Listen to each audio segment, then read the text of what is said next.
The purpose of this short video is to introduce the novice to the skill of cannulation, or reintroduce an overview to an expert at cannulation.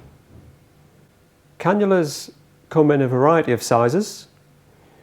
We have the very small, for example this 24 gauge yellow cannula, which is used for applications such as chemotherapy in neonates, and much larger 14 gauge cannulas that are used in trauma and theatre type environments. This particular cannula, you can administer 1 litre of fluid in 2 minutes.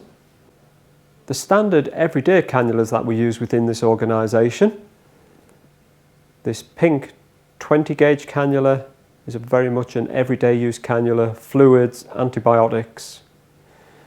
And for patients with smaller, more fragile veins, we can use this 22 gauge blue cannula. For those patients where the orange cannula is difficult to insert, we have an alternative. The next size down from an orange cannula is a grey 16 gauge cannula. And then the next size down once again is this 18 gauge green cannula.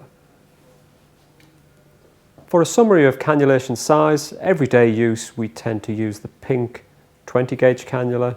And for those patients who need rapid transfusions and infusions, we would try and insert the larger cannulas, such as the orange and the grey. And for those patients whose veins could not accommodate that size of cannula, we would insert the green cannula.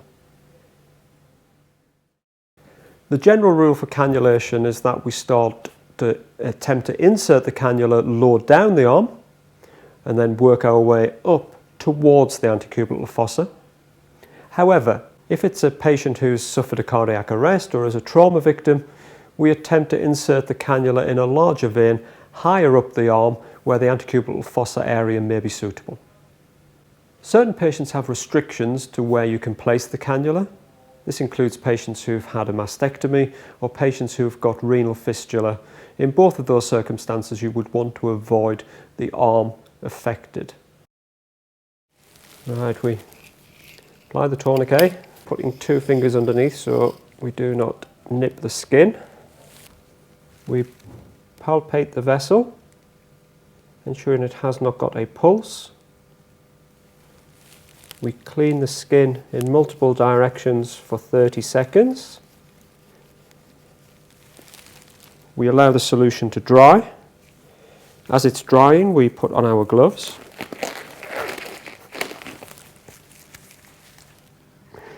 Skin tension is important at this stage. Skin tension in multiple directions. Ensure the bevel of the needle is uppermost, with the yellow protective sleeve pointing out to the right hand side. The angle of insertion should be approximately 10 to 30 degrees depending on the depth of the vein. And sharp scratch.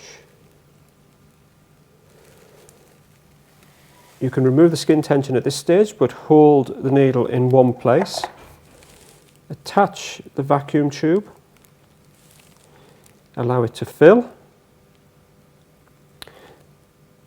Once it's filled to the desired amount, undo the connection. Mix the tube approximately 6 times. Release the tourniquet. Remove the needle. Activate the safety device against the side of the tray.